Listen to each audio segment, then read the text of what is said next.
Goeienaand en baie welkom by van ons woord. Ja, dit is 'n cool donderdag aand. Die koue kom regtig in, maar ek glo dat elkeen van ons warm harte het en dat ons ook uitsien na wat die Here vanaand met ons wil deel. Kom ons sluit net ons oë.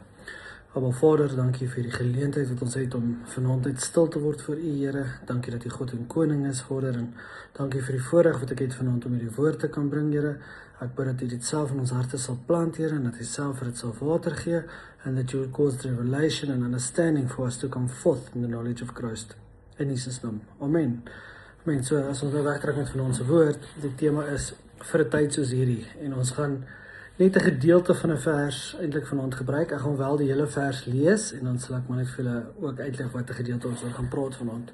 Nou die vers waarna ons, of die gedeelte van die vers waarna ons kyk vanaand staan in Ester 1 kom ek probeer weet. Dit staan in Ester 4 vers 14. Nou daar staan: For if you remain silent at this time, liberation and rescue will arise for the Jews from another place, and you and your father's house will perish, since you did not help when you had the chance. Die spesifieke vers of gedeelte van die vers wat ons vanaand kyk is hier. Daar staan: And who knows whether you have attained royalty for such a time as this, and for this very purpose. Nou die konteks van hierdie gedeelte van hierdie vers is, daar's 'n situasie en daar's 'n uitdaging en daar's 'n keerpunt. En as ons kyk na die situasie, daar's 'n bevel uitgereik en 'n koninklike bevel is uitgevaardig of afgevaardig om al die Joodse mense in die Persiese ryk dood te maak, nee, dis nou die situasie. Nou die uitdaging was, Ester was wel in 'n posisie van invloed, maar om 'n koning te nader, of die koning te nader van daai tyd, kon haar lewe kos. En die keerpunt het gekom toe Mordegai haar ouma aangemoedig het om op te staan en haar verantwoordelikheid teenoor haar mense te aanvaar. En daar het hy die bekende woorde gespreek, en dit is spesifiek hierdie woorde wat ons kan kyk vanaand, en dit sê: En wie weet of jy nie juis vir 'n tyd soos hierdie koningin geword het nie.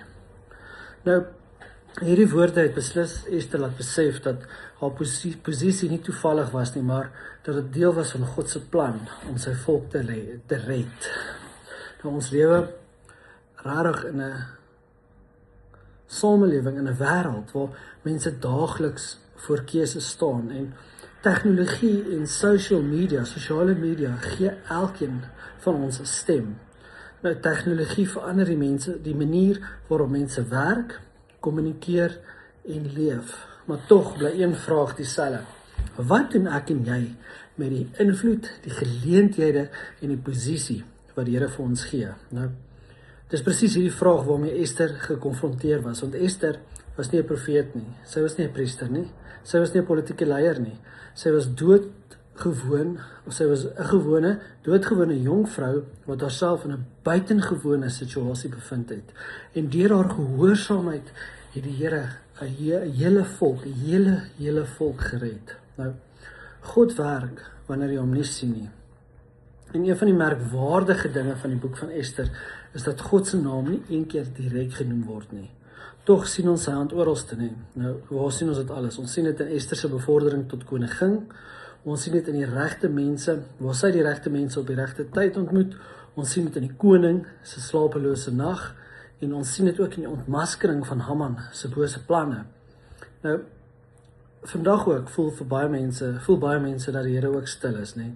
Jy bid ook vir werk, jy bid vir genesing, jy bid vir jou kinders, jy bid vir antwoorde, en dit voel net of niks gebeur nie. Maar Ester, en die storie van Ester herinner ons net, God se stilte beteken nie sy afwesigheid nie, nee. Baie waar.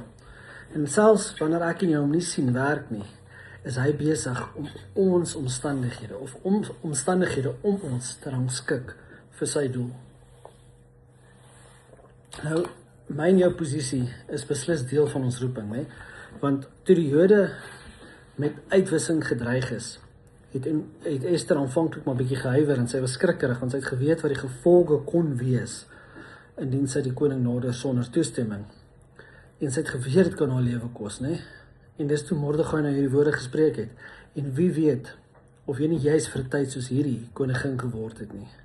Nou, dis nie net 'n mooi aanhaling nie, dis eintlik 'n lewensbeginsel, want God plaas spesifieke mense op spesifieke plekke met 'n spesifieke doel. Dink maar, 'n onderwyser in 'n klaskamer wat dalk 'n verskil in jou lewe gemaak het, 'n sakeman in 'n kantoor, 'n verpleegster in 'n hospitaal, 'n student op kampus, 'n ouer in 'n huis. Want my en jou werk is nie net werk nie, nê. En my en jou invloed is nie net toevallig nie.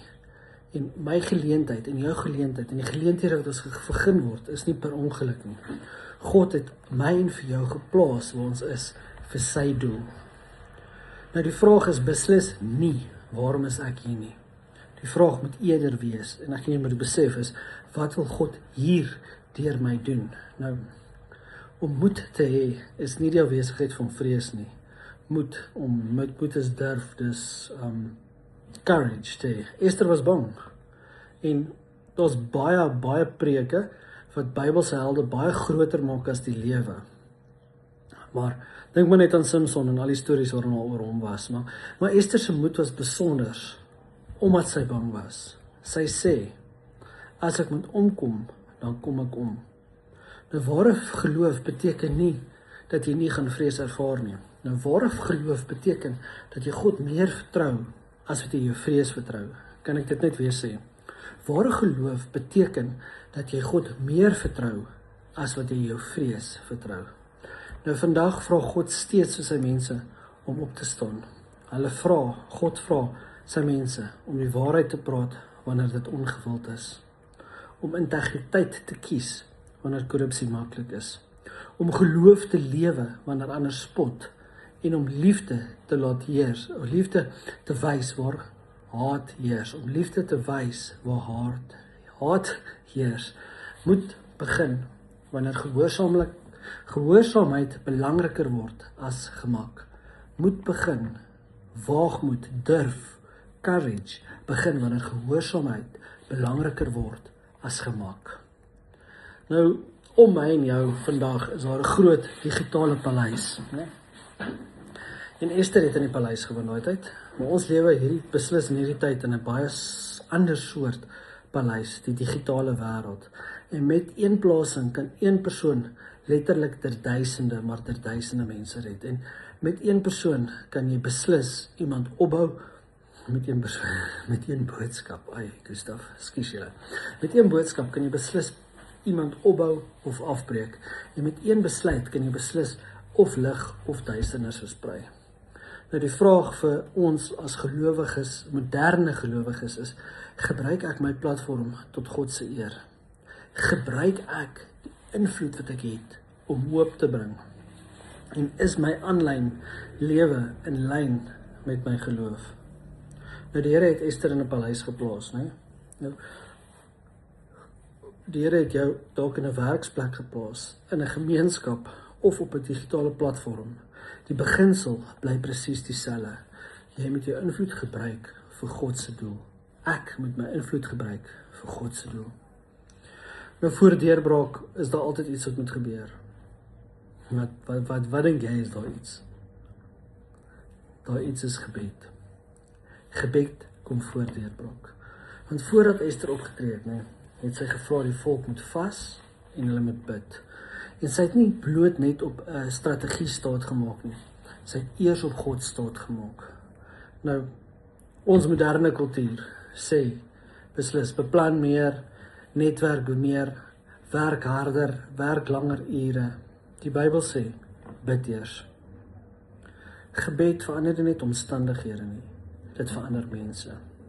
En ons moet besef, ek en jy moet besef, voordat God die situasie verander hy dikwels eers die hart van die persoon wat bid. Hoe awesome is dit nie? Hy verander eers die hart van die persoon wat bid. Nou, die verhaal van Esther gaan essensieel eintlik nie oor 'n dapper koningin nie. Dit gaan eintlik oor 'n getroue God wat gewone mense gebruik om buitengewone goed te doen. 'n Getroue God. Miskien voel jy vandag bietjie onbelangrik. Miskien dink jy, "Jesus, Gustaf, ek hoor wat jy sê, maar ek dink my invloed is te klein." Of miskien wonder jy of God jou ooit kan gebruik. Nou, Esther se lewe is 'n direkte antwoord op al hierdie vrae. Want ja, hy kan. God gebruik gewone mense. God gebruik beskikbare mense En God gebruik gehoorsame mense. En dalk, net dalk, het God jou geplaas waar jy vandag is, vir 'n tyd soos hierdie. Hoe awesome is dit nie, nee? Kom ons sluit ons oë. Abba Vader, dankie Here, dat U, selfs wanneer ons nie altyd sien nie, steeds besig is om te werk. Vader, help ons om ons plek, ons invloed en ons geleenthede as deel van U roeping te sien. Gee ons die moed van Ester om op te staan vir wat reg is en die wysheid om U leiding te volg. Gebruik ons lewens tot eer van U naam vir 'n tyd soos hierdie. In Jesus naam bid ons dit, Vader.